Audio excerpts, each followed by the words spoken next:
students அனைவருக்கும் வணக்கம். இன்னைக்கு வீடியோல நம்ம என்ன பார்க்க போறோம் அப்படினா pin details of 8086 தான் பார்க்க போறோம். இந்த pin details of 8086 நீங்க வந்து by heart பண்ணீங்க அப்படினா கண்டிப்பா மறந்துடுவீங்க. ஏன்னா write down the pin details of 8086 ன்னு கேக்குறாங்கன்னு வெச்சுக்கோங்களேன். இந்த 40 பின்னும் என்னென்ன அப்படிங்கறத நீங்க சொல்லணும். அப்படி சொல்லணும்ங்கறப்ப நீங்க ஒவ்வொரு பின்னும் என்ன அப்படிங்கறத ஞாபகம் வச்சுக்கிறது ரொம்ப கஷ்டமா இருக்கும். அப்ப நீங்க எப்பவும் என்ன பண்ணணும் அப்படினா ஏதோ ஒரு ஷார்ட்கட் மெத்தட்ல படிக்கணும். அந்த ஷார்ட்கட் மெத்தட் எனக்கு என்ன தோணுச்சு அப்படினா ஒரு சிம்பிள் ஸ்டோரி எடுத்து ஞாபகம் வச்சுக்கிட்டோம் அப்படினா நம்ம ஈஸியா எழுதிடலாம் அப்படின்னு எனக்கு தோணுச்சு. அந்த பாயிண்ட் தான் நான் உங்களுக்கு ஷேர் பண்றேன். சோ இப்ப 8086 ன்னு எடுத்துக்கிட்டீங்க அப்படினா டோட்டலா எத்தனை பின்ஸ் இருக்கும்? 40 பின்ஸ் இருக்கும். ஓகேவா? அடுத்து டேட்டா லைன்ஸ் எத்தனை இருக்கும் அப்படினா 16 டேட்டா லைன்ஸ் இருக்கும், 20 அட்ரஸ் லைன்ஸ் இருக்கும். ஓகேவா? இப்போ இத பத்தி தான் நம்ம பார்க்க போறோம். சோ ஃபர்ஸ்ட் நம்ம என்ன பண்றோம் அப்படினா 1 ல இருந்து 20 வரைக்கும் எழுதி இருக்கு. இங்க 21 ல இருந்து ஸ்டார்ட் பண்ணி 40 வரைக்கும் எழுதியாச்சு. அப்ப டோட்டலா நமக்கு எத்தனை பின்ஸ் அப்படினா 40 பின்ஸ். ஓகேவா? சரி. இப்போ நான் என்ன பண்றேன் அப்படினா ஃபர்ஸ்ட் பின்ல இருந்து ஆரம்பிக்கிறேன். 20 ல இருந்து நான் ஸ்டார்ட் பண்றேன். அப்ப ஈஸியா ஞாபகம் வச்சுக்கிறதுக்காக அவ்வளவுதான், வேற ஒண்ணுமே இல்ல. சோ நான் இப்போ என்ன பண்றேன் 20 ல ஸ்டார்ட் பண்றேன். பின் நம்பர் 20. இப்போ ஃபார் எக்ஸாம்பிள் நான் ஒரு பிசினஸ் ஸ்டார்ட் பண்ணனும் அப்படின்னு நான் நினைக்கிறேன். அப்ப பிசினஸ் ஸ்டார்ட் பண்ணனும்ங்கறப்ப எனக்கு எந்த ஒரு ஐடியாவும் இருக்காது, ஜீரோ தான். எனக்கு வந்து என்ன நாலேஜ் இருக்கும்? ஜீரோ நாலேஜ் இருக்கும். அதுக்கு அப்புறம் நான் என்ன பண்றேன் அப்படினா ஒரு டியூரேஷன் எடுத்துக்கிறேன். சோ அந்த டியூரேஷன் GNDங்கிறது கிரவுண்ட். கரெக்ட்டா?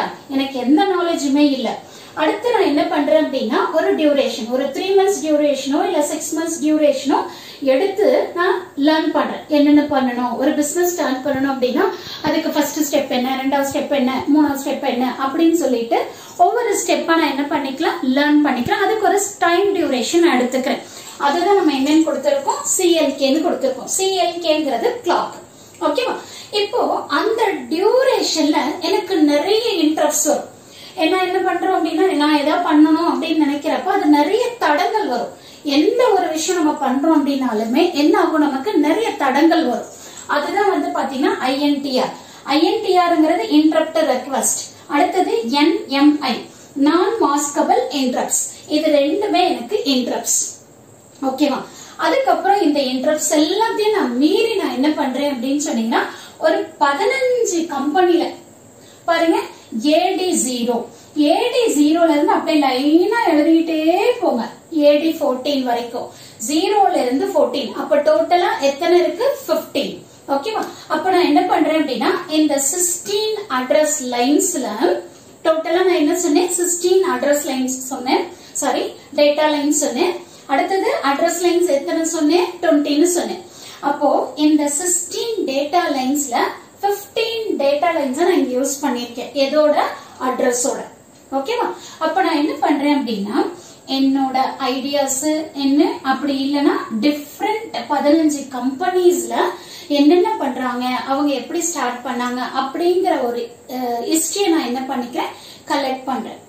அப்படி நம்ம கலெக்ட் பண்றப்ப இல்ல ஒரு 15 பேர் டிஃப்ரெண்ட் பர்சன்ஸ் கிட்ட நம்ம பேசுறப்போ மோஸ்ட்லி எப்பவுமே நான் ஒரு விஷயத்த நான் பண்ண போறேன், ஏதாவது ஐடியா கொடுங்க அப்படின்னு நம்ம போய் கேட்கறோம்னு வச்சுக்கோங்களேன். அதுல பாசிட்டிவ் ஐடியாஸ் கொடுக்கறவங்க ரொம்பவும் கம்மி தான். ஓகேவா? இதுல நிறைய என்ன பண்ணுவாங்க அப்படின்னா நெகட்டிவ் கமெண்ட்ஸ் தான் கொடுப்பாங்க. ஓகே, அப்போ நம்ம என்ன பண்ணக்கூடாது அப்படின்னா அந்த நெகட்டிவ் கமெண்ட்ஸ் எடுத்துக்க கூடாது. நீங்க நெகட்டிவ் கமெண்ட்ஸ் எடுத்துக்கிட்டீங்கன்னு வச்சுக்கோங்களேன், உங்களுக்கு அதை பண்ணணும் அப்படிங்கிற தாட்டே போயிடும். மறுபடியும் என்ன ஆகும், நம்ம பிசினஸே பண்ண வேண்டாம், நம்ம நார்மலா வேற ஏதாவது பண்ணிக்கலாம் அப்படிங்கிற மாதிரி வந்துடும். சரியா? ஆக்சுவலா வந்து அந்த மாதிரி போறதுதான் GND. மறுபடியும் இந்த மாதிரி நெகட்டிவ்ஸ் ஐடியாஸா நம்ம கேட்டோம்னு வச்சுக்கோங்களேன், நம்ம பிசினஸே பண்ண வேண்டாம் அப்படின்னு போகும்ல, அது GND. ஆனா என்ன பண்ணக்கூடாது, நெகட்டிவ் பாயிண்ட்ஸ் மட்டும் எடுத்துக்கிட்டு நம்ம வந்து என்ன பண்ணக்கூடாது, டிராப் பண்ணக்கூடாது. நம்ம ஒரு விஷயம் பண்ணணும்னு முடிவு பண்ணிட்டோம் அப்படின்னா அதுல பாசிட்டிவா இருக்கும், நெகட்டிவ் இருக்கும். ஆக்சுவலா நான் ஆல்ரெடி உங்களுக்கு சொன்னதுதான், பாசிட்டிவ் கொடுக்கறவங்க ரொம்ப கம்மி தான், நெகட்டிவ் கொடுக்கறவங்க ரொம்ப அதிகம். அப்ப பாசிட்டிவ் மட்டும் எடுத்துக்கோங்க. ஓகேவா? அப்ப பாசிட்டிவ் எடுத்துட்டு மறுபடியும் நம்ம என்ன பண்ணணும், ஆல்ரெடி யாரெல்லாம் நெகட்டிவ் நமக்கு சொன்னாங்களோ அந்த நெகட்டிவ் எல்லாத்தையும் எரேஸ் பண்ணிடணும். ரீசெட்ங்கிறது எரேஸ் ஆயிடும், ஜீரோக்கு போயிடும். ஓகேவா? ரீசெட் பண்ணதுக்கு அப்புறம் நான் ரெடி ஆகணும் மறுபடியும். சோ ரெடி ஆனதுக்கு அப்புறம் நான் எப்பவுமே ஒரு விஷயம் பண்ணுவேன், ஒண்ணு பண்ணணும் அப்படின்னா அதை பண்ணலாமா பண்ணக்கூடாதா என்னன்னா நம்ம மனசாட்சிக்கு கேட்போம், நம்ம இதை பண்ணலாமா இல்ல பண்ணக்கூடாதா, பண்ணா சரியா வருமா வராதா அப்படிங்கிற மாதிரி நம்ம மைண்டுக்குள்ள எப்பவுமே ஒரு டெஸ்ட் பாயிண்ட் வச்சுக்குவோம். எப்பவுமே அதுதான் நம்ம டெஸ்ட் பண்ணி பாக்குறோம். நம்ம மைண்ட் சொல்லும், மனசாட்சி சொல்லும், மனசு சொல்லும் இதை பண்ணுங்க பண்ணாம போங்க அப்படின்னு சொல்லிட்டு. அப்போ நமக்கு அந்த மனசுக்குள்ள இருந்து ஒரு தோணுது இல்ல, அது அக்னாலஜ்மெண்ட். ஓகேவா? INTA பார் அக்னாலஜ்மெண்ட் பண்ணிட்டு மனசு சொல்லிச்சு நீ பண்ணு அப்படின்னு சொல்லிட்டு. சரியா? அடுத்து நான் என்ன பண்றேன், ALE அட்ரஸ் லாட்ச் எனேபிள். இப்போ ஆல்ரெடி நம்ம என்ன பண்ணிருக்கோம் அப்படின்னா அட்ரஸையும் டேட்டாவையும் நம்ம என்ன பண்ணிருக்கோம், மல்டிப்ளெக்ஸ் பண்ணிருக்கோம். இப்போ அதை நம்ம என்ன பண்ணணும், பிரிக்கணும். இப்போ ஒரு பிசினஸ் ஸ்டார்ட் பண்ணணும் அப்படின்னா ஒருத்தரால மட்டும் அந்த பிசினஸ் ஸ்டார்ட் பண்ண முடியாது. நமக்கு வந்து நிறைய டீம்ஸ் இருக்கணும் கண்டிப்பா. அந்த டீம்ஸுக்கு நம்ம என்ன பண்ணணும், ஒர்க்கை ஸ்பிளிட் பண்ணி கொடுக்கணும். ஓகேவா? அந்த மாதிரி ஸ்பிளிட் பண்ற வேலையை தான் என்ன பண்ணும், ALE பண்ணும். ஓகேவா? ஸ்பிளிட் பண்ணி முடிச்சதுக்கு அப்புறம் நான் என்ன பண்ணணும், நான் 2 பேர்கிட்ட ஒரு 2 வேலை கொடுத்துருக்கேன்னு வச்சுக்கோங்களேன். அவங்களுக்கு நான் டேட்டாவை கொடுத்துட்டு இந்த மாதிரி பண்ணுங்க அப்படின்னு நான் சொல்லணும், எனேபிள் பண்ணி விடணும். அதுதான் DEN. ஓகே, DENங்கிறது டேட்டா எனேபிள். சோ எனேபிள் பண்ணதுக்கு அப்புறமா நான் என்ன பண்ணணும், அவங்களுக்கு நான் டேட்டா கொடுக்கணும்ல, நான் டேட்டா கொடுக்கணும். இல்ல அவங்க எனக்கு டேட்டா வேற, அவங்க எதனா டேட்டா வச்சிருந்தாங்கன்னா அது எனக்கு அனுப்பணும். அதுதான் வந்து டேட்டா டிரான்ஸ்மிட் அண்ட் ரிசீவ். ஓகேவா? அடுத்தது இது வந்து மெமரியா. உள்ளுக்குள்ள நம்ம அந்த 3 பேரோ இல்ல 4 பேரோ இந்த டீம்ல இருப்பாங்கல்ல, அவங்களுக்குள்ள இந்த ஒர்க்கை பண்ணணுமா இல்ல வெளியில எங்கன்னா அனுப்பணுமா, அதுதான் மெமரி ஸ்லாஷ் IO. IOங்கிறது input output device. Input output டிவைஸ்னா வெளியில அனுப்புறது, மெமரினா இதுக்குள்ளாரவே. ஓகேவா? அப்ப நம்ம டீமுக்குள்ளாரவே ஒர்க் பண்ணணுமா இல்ல நம்ம வெளியில கொடுத்து ஒர்க் பண்ணி வாங்கணுமா ஐடியாஸ அப்படிங்கறது பாக்குறோம். அடுத்து நம்ம வந்து வெளியில கொடுக்கறோம் அப்படின்னு பிளான் பண்ணணும்னு வச்சுக்கோங்க. அதை ரைட் பண்ணி என்ன பண்ணணும், ஒரு பர்சன்ஸ் கிட்ட கொடுக்கணும். அப்போ அவங்க என்ன பண்ணுவாங்க, நம்ம ரைட் பண்ணி அனுப்பின விஷயத்த அவங்க ரீட் பண்ணுவாங்க. கரெக்டா? அது என்ன பண்ணிருக்காங்க அப்படிங்கறது பண்ணுவாங்க. அவங்க ரிப்ளை அனுப்புற வரைக்கும் நம்ம என்ன பண்ணணும், வெயிட் பண்ணணும்.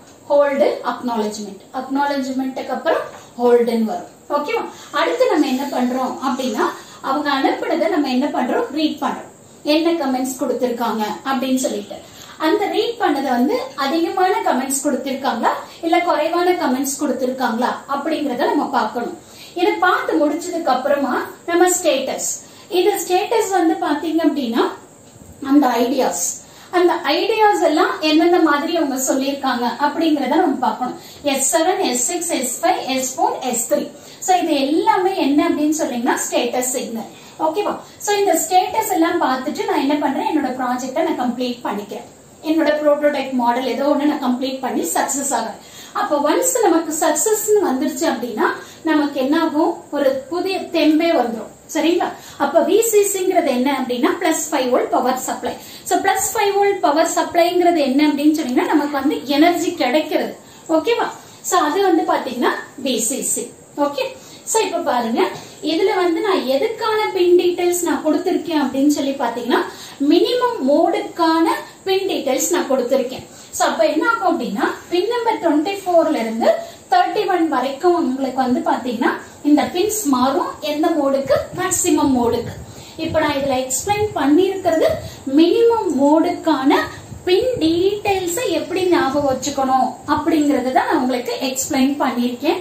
சோ கண்டிப்பா இந்த மாதிரி ஒரு சிம்பிள் ஸ்டோரி மாதிரி எடுத்துட்டு நீங்க ஞாபகம் வச்சுக்கிட்டீங்க அப்படின்னா சோ உங்களுக்கு இந்த பின்ஸ் வந்து ஈஸியா ஞாபகம் வச்சுக்கலாம். அப்படி இல்ல மேடம் நான் வந்து பைகாட்டே பண்ணிக்கிறேன் அப்படின்னு சொல்லி நினைச்சீங்க அப்படின்னா சோ கண்டிப்பா ஏதோ ஒரு இடத்துல ஏதோ ஒரு பின்ன மாத்தி எழுதிட்டு வருவீங்க. சோ எப்ப ரீட் பண்ணாலும் சரி ஏதோ ஒரு ஷார்ட்கட் மெத்தட வச்சுட்டு நீங்க ரீட் பண்ணீங்க அப்படின்னா கண்டிப்பா அந்த விஷயம் மறக்காது. சோ எனக்கு தெரிஞ்ச ஒரு ஸ்டோரியை வச்சு நான் பின் டீடைல்ஸ் எக்ஸ்பிளைன் பண்ணிட்டேன். மேபி உங்களுக்கு என்ன விட பெட்டரா ஏதாவது ஒரு ஐடியா கிடைக்கலாம். சோ அந்த மாதிரி தோணுனாலும் அதை யூஸ் பண்ணி உங்களோட எக்ஸாமை கம்ப்ளீட் பண்ணிக்கோங்க. கண்டிப்பா இந்த வீடியோ உங்களுக்கு யூஸ்ஃபுல்லா இருக்கும்னு நினைக்கிறேன். தேங்க்யூ ஃபார் வாட்சிங் திஸ்.